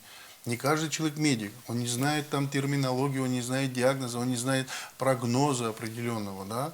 Онкологические заболевания имеют некоторые вообще стойкую ремиссию, выздоровление 100%. С людьми надо разговаривать. Спасибо. Так, а как у вас, Наталья Валерьевич? Просто вот не Нет, у нас договорили? все индивидуально. Я опять так же прихожу, все индивидуально. Что касается больных, да, родственники просят не говорить о больному, о диагнозе. Мы поначалу не говорим. Говорим там предраковое заболевание, но этот больной у нас лежит. Мы его видим очень часто в день по 3, 4, 5 раз. И мы потихоньку, постепенно готовим этого больного к этому диагнозу. Он-то понимает, куда он пришел и где он лежит, но сразу в лоб говорить, да, тоже мы стараемся как-то индивидуально, как-то подготовить, адаптировать его мозг к тому, что у него имеется это заболевание, и параллельно мы ведем активную беседу о том, что это излечимо. Да. И оптимистический настрой больного, да, это очень важно. Вот, говорят, операции, да, мы делаем большие операции, но операция это 50% успеха. Надо еще выходить больного в послеоперационном периоде. Если у него будет кислый настрой, это будет очень проблематично сделать. Поэтому оптимистический настрой больного, чтобы он захотел выздороветь, это психологическая работа, которую мы ведем активно у нас в стационаре. Ну, как-то подходы такие. Так что прямо в лобовую мы им говорили, если они не против. Некоторые приходят, которые уже знают свой диагноз. Разные больные бывают. Некоторые прям бегут в онкологический центр, быстрее бы избавиться от этой болячки. Другие больные нет, наоборот. Молодые даже больные, которые говорят: нет, ничего не хотим, дайте обезболивание, пойдем домой и будем, да. С такими больными мы их вызываем. И очень часто бывает, что они не приезжают, мы посылаем людей за ними, чтобы они молодыми людьми, чтобы их вытащить с дома, чтобы они приехали, чтобы как-то можно было помочь этому человеку. Все очень индивидуально. Как часто люди должны обследоваться, вот скажем, хотя бы обследовать те органы, которые наиболее уязвимые, да, это вот мы же говорим о раке молочной железы, легкие, да, вот легкие, насколько я знаю, не визуализируется новообразование, если делать флюорографию, да, и прочее. Поэтому вот какие-то вот советы, вот самые-самые важные, ключевые. Слово флюорография для меня это просто меня трясти начинает. Слушайте, никто в мире уже ею не пользуется. Даже при диспансеризации, да, вообще диспансеризацию надо проводить, значит, в возрасте от 18 до 39 лет один раз в 3 года. После 40 лет каждый год. Да, и для каждой нозологии, так сказать, есть определенные сроки, скрининговые программы. Да? Например, после 50 лет колоноскопию желательно проводить, да, мужчинам 3-4 года один раз для обнаружения там, да. И, например, вообще все скрининговые программы, их много скрининговых программ, но эффективность этих скрининговых программ тоже под вопросом. Из всех скрининговых программ всего 5 доказали свою эффективность. Молочная железа, шейка, легкие, кишка. Да. И остальные скрининговые программы приводят к гипердиагностике. Это уже доказано, да. А гипердиагностика не нужна в таких ситуациях, когда, значит, люди идут дальше себя обследовать более инвазивными методами и выполнять там органоразрушающие операции, удалять себе по полорганизма, да. То есть это уже доказано, что есть определенные скрининговые программы, которым надо придерживаться. Вот, например, сдать анализ кала на скрытую кровь, да, после 50 лет, да, обязаны. Да, 3 года один раз, потому что это доказало свою эффективность. Или там выполнение маммографического скрининга доказало свою эффективность. Женщинам после там 40 лет, да, обязательно там выполнение ультразвукового исследования. Это больше как просветительская программа. Народ должен знать про это, граждане должны знать. Просто люди не знают, в этом вся проблема, что люди не знают, что делать и как делать. Ну, вот конкретный вопрос по раку молочной железы, вот как вы сказали, я обычно говорю, после 45, когда начинается гормональная перестройка, все-таки в 2 года раз обязательно делать маммографию, наиболее информативно. А по поводу УЗИ мы все-таки для себя считаем, что для нерожавших женщин оно более информативно. А вот для тех, кто уже в таком предменструальном периоде, это, конечно, маммографические исследования. И, наверное, вы ссылаетесь на это замечательное исследование, когда в Москве провели целую целевую программу по раннему выявлению рака молочной железы и на 30% улучшили показатели ранней выявляемости. На самом деле это была замечательная государственная программа, точно так же, как и по кишечнику. Вот была очень хорошая программа сделана. Вот у меня почему к вам, дорогие начальники, большое предложение. Год онкологии объявить. И каждый месяц вот такую небольшую передачу по каждой нозологии, информативную дать, небольшую. И это будет великолепно. Народ хоть будет понимать, куда, простите, маршрутизироваться и бежать. И не нужно бежать в Россию, а нужно идти вот сюда. На самом деле, вот Ирина Шотова, наверное, подтвердит, Министерство здравоохранения всегда как бы в эфире. Мало когда мы не находимся в эфире, не обязательно я, наши главные врачи, у нас была рубрика, когда наши главные врачи говорили, и пациенты у нас есть тут в стране передача, правильно, сейчас приезжают. проект у нас пошел. У нас много проектов, мы постоянно, никто не отказывается.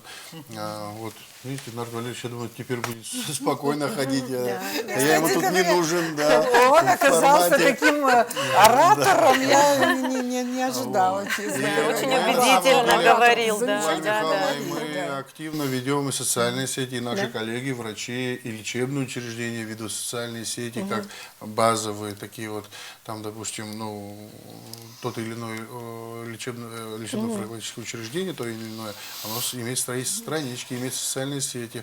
Мы в эфире, мы говорим. Вот сейчас вот недавно диспансеризация была по поддержке Минздрава, совместно с ВАК мы ездили, там наши коллеги, мы обеспечивали и техникой, и коллегами, специалистами. ВАК, они по-своему взяли нагрузку. Совместная акция по диспансеризации детей вот в Очинчинском районе, в Гудаутском районе. Ездила, все это освещается. Да, учитывая какие-то наши возможности, да, широко вот так вот пойти на диспансеризацию всего населения. Для этого надо, как я уже говорил, подготовиться, Да. чтобы эффект был, а не диспансеризация ради того, чтобы мы там куда-то выехали и вернулись.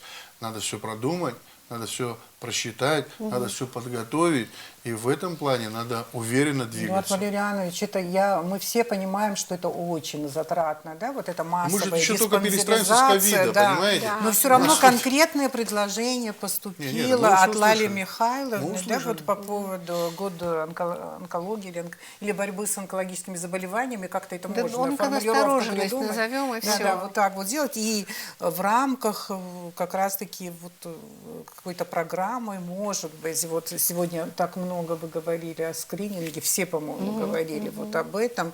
Я вот как не специалист все-таки думала, что я еще понимаю ресурсы наши, что они очень ограниченные, но тем не менее, вот именно люди, которые находятся в группе риска, можно так назвать, вот, да, у кого предрасположенность, еще что-то и так далее, вот с определенными группами населения хотя бы провести вот эту диспансеризацию, вот где большие организации, вот скажем, вот у нас на телевидении это бабье царство, очень много женщин работает, да, вот если бы нас обязали бы, скажем, пройти диспансеризацию, вот скажем, да, Кто вас должен обязать? Да? Вы же руководитель. Или я должен Нет, обязать? вы. Я Пожалуйста, я хочу, чтобы обязываю вы вас. нас А обязали, я вас чтобы мы обязываю. прошли ту же маммографию, кстати говоря, было бы... Это важно, опять же говорю, мы то стесняемся, то боимся, то некогда, да? Приходите Как мы всем все живем? коллективом. Некогда, завтра, Минздрав. послезавтра. Сейчас вроде бы ничего не тревожит и так далее. Но мне кажется, вот как раньше было в Советском Союзе, в советское время я не это буду было, на да. западный опыт Да, ссылаться. Валерий Там, Ильич, на а самом мы же деле. в онкологическом научном центре вот такие десанты делали на большие предприятия. Нас Вот, прямо вывозили, вот. трапезников приказным порядком, мы ездили и все делали на местах. Я вас Всё. услышал. Давайте 1-2 проекта хотя бы вот в рамках года борьбы с онкологией мы Замучили. это сделаем. Пожалуйста. Вот начальство сидит, пожалуйста. Мы Мы все предлагаем. вас услышали. Мы уже практически стали журналистами, а вы когда станете врачом? Хорошо. Все. Все впереди, да. У вас даже сосед, видите, главный врач. Вы- Лаля Михайловна как-то Ну, сказала, что вот отношение к здравоохранению вот у людей в 90-х, да, особенно изменилось. Вообще в 90-х изменилось, поломалось, сломалось, Да, разрушилось да. все, скажем вот так вот, да. Доверие возвращать тоже не так легко, хотя это, конечно, происходит. Вот мне кажется, что очень важно, чтобы... Вот ведь без науки и здравоохранения нет, правда же? Вот без науки. Вы всю свою жизнь занимаетесь с наукой, доктор медицинских наук, это звучит очень серьезно, должна сказать. Вот, да? Поэтому вы, конечно, знаете все вот прорывные вещи, которые происходят в науке. Но на самом деле какие-то серьезные прорывные вещи вот произошли, мы не специалисты, мы не знаем в науке, в онкологическом, по направлению онкологии, скажем так, да, чтобы на самом деле дать надежду многим людям, которые сейчас болеют онкологическими заболеваниями. Но если можно, я Наука. опять вернусь Да. к тому, что мы уже говорили. По сути Да. своей в нашей беседе мы всех этих аспектов коснулись. Да. Но опять же, я хочу сказать, что вот данное заболевание переведено в ранг хронических заболеваний. Понимаете, что Да, такое хроника? конечно. Не вы, а в смысле аудитория. Да, я потому тоже что знаю. острая ситуация, она требует сиюминутного вмешательства. Хроника – это длительный период заболеваемости, который требует на определенных этапах разных подходов. Так вот, злокачественное новообразование уже теперь в разряде вот таких заболеваний. Это первое. Второе, существует огромное количество к настоящему времени методик, которые позволяют лечить человека длительный период времени различными комплексными, комбинированными методами. Вот много сегодня звучало о таргетной терапии, говорили. Что такое таргетная терапия? Это мишень, на которую воздействуешь. Ее сначала находишь благодаря хорошей диагностике, а потом начинаешь как бы на мишень присаживать тот препарат, который ее блокирует. Соответственно, процесс прекращает активизироваться. Это грубо очень, но понимаете, как Да, это да, все да. пытаюсь Главное, объяснить. понятно, да. Но это замечательный подход, который себя удивительным образом оправдал. И есть колоссальные работы, сейчас огромный клинический материал, но это уже практически 20-25 лет в мире накапливается. Мы пришли к этому позже, но мир показал, что это очень активные методики. Но самое-то интересное в другом. Особенности человеческого организма. Вы знаете, мы столкнулись с тем, что все равно к таргетной терапии развивается резистентность. Организм как бы защищается.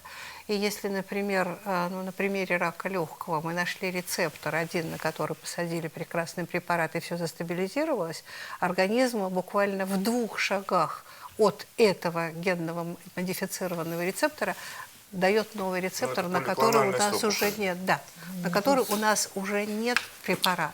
То есть мы столкнулись с тем, что прекрасный метод, он нашел свою нишу, но идем дальше, и теперь появилась иммунотерапия. Это совершенно великолепная вещь. Мы работаем с собственным иммунитетом человека. Но он внесет в себя тоже свои подводные камни, но это для специалистов. Для больных он замечателен в том случае, когда есть мутация и когда мы можем использовать этот препарат. Но выяснилось, что мы, раскачивая собственный иммунитет на определенном этапе, у некоторых больных, не у всех, не можем потом его остановить. То есть эффект становится бесконечным. Даже не давая препараты, мы видим нарастание самого эффекта, и на каком-то этапе начинают возникать аутоиммунные процессы. То есть мы сейчас в стадии накопления колоссального клинического материала для того, чтобы понимать эти ниши. Все эти ниши заполняют мозаику для того, чтобы сделать огромное полотно, и чтобы у нас не было проблем. Когда мы видим больного и в ступоре начинаем соображать, мы ему не можем помочь. Мы можем помочь. Реально можем помочь. Я вот еще раз говорю, с 4-й стадии заболевания они живут длительно. А те пациенты, которых мы абсолютно излечиваем, о них мы сегодня не говорили. У нас же Ну, вот я огромный пласт хотел- больных. Хотел, Да, пожалуйста. вот знаете, вот перейти чуть-чуть в другую плоскость. Вот сегодня у нас такая вот теоретическая форма, да, там. А может, приедете, вот сделайте передачу в онкологический центр, цикл передач будем делать, чтобы посмотреть оборудование, посмотреть отношения, взять интервью у пациентов, взять интервью у персонала, посмотреть. Вот мы сейчас сегодня очень много рассказали о работе. Но давайте вы глазами журналиста приедете и посмотрите, все ли так, как мы говорим. Кстати, хорошая Сделаем идея. цикл передач, чтобы пациент видел визуализацию. Вот мы сегодня рассказали ему, что надо приходить, делать скрининг. Если что-то тебя смущает, куда приходить?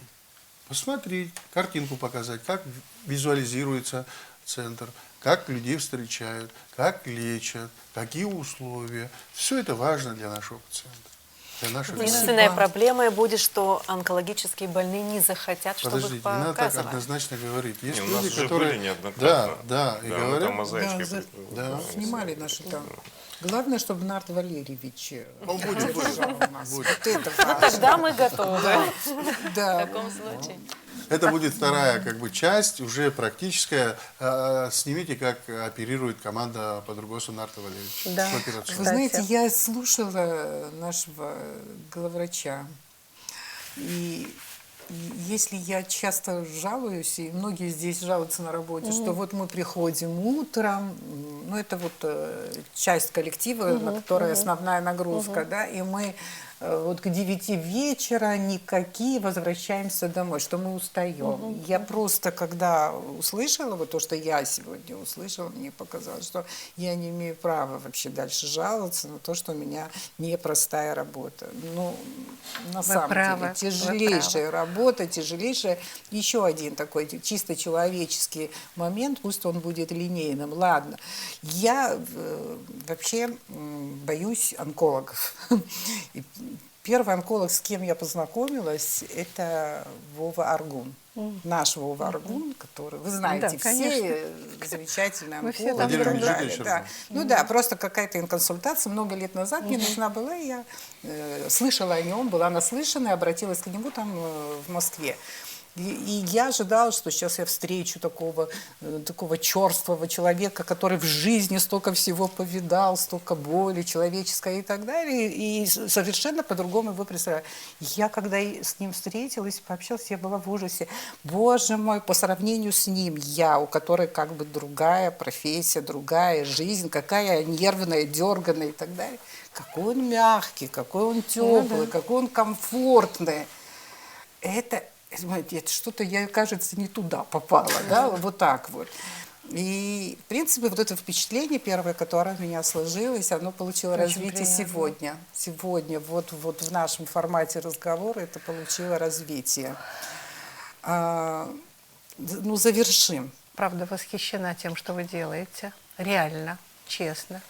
Знаете, как я не ваш подчиненный, могу говорить вам в лицо все, что я о вас думаю. Вот та самая Ну, ситуация. сейчас скоро на полставочки возьму вас. А, нет, это другая история.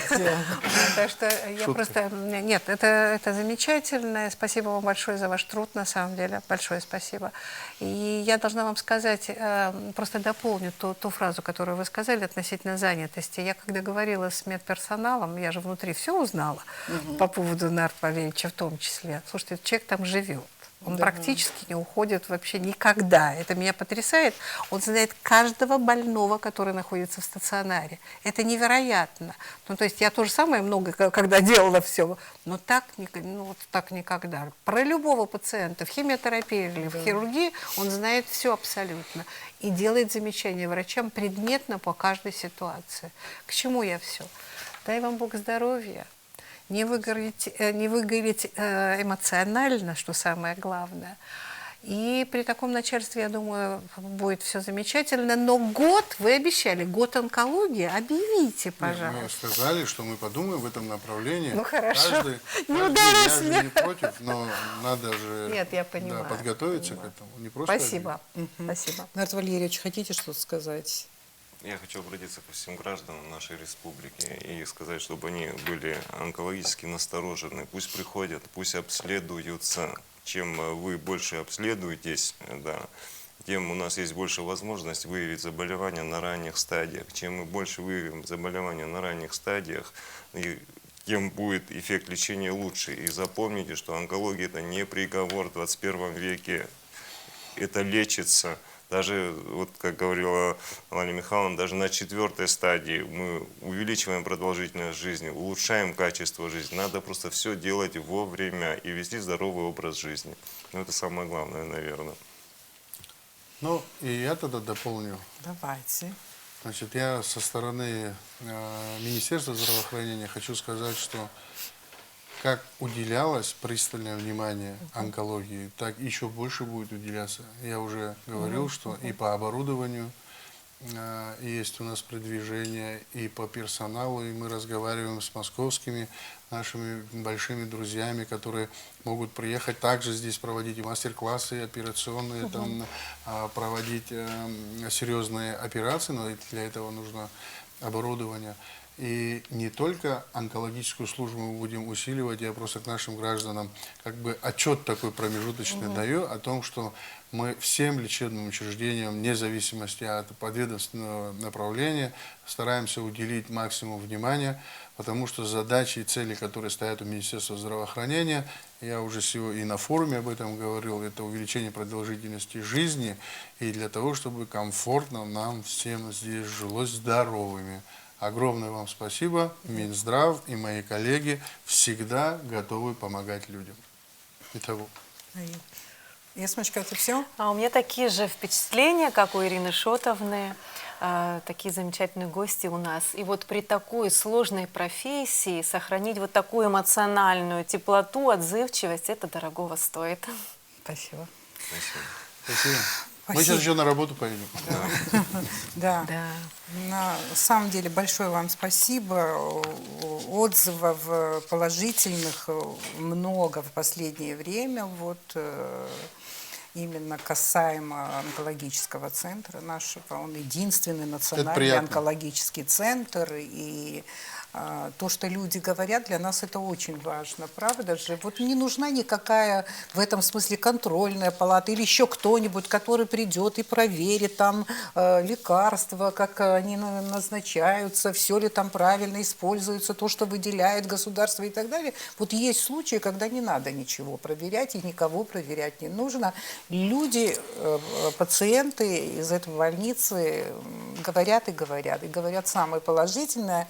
И у меня почему-то на душе очень отлегло. Хотя почему я говорю, почему-то отлегло, что вот в этой сфере уже занимаются, значит, что-то будет. Всегда очень важно, чтобы был руководитель, который может понять проблему, озвучить правильно проблему, поставить задачи перед тем же правительством. Это очень важно.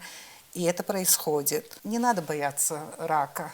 Мы должны избавиться от этого страха и вовремя обращаться к врачам. Тем более, что у нас есть вот такие замечательные доктора. Это была Аргама. До свидания.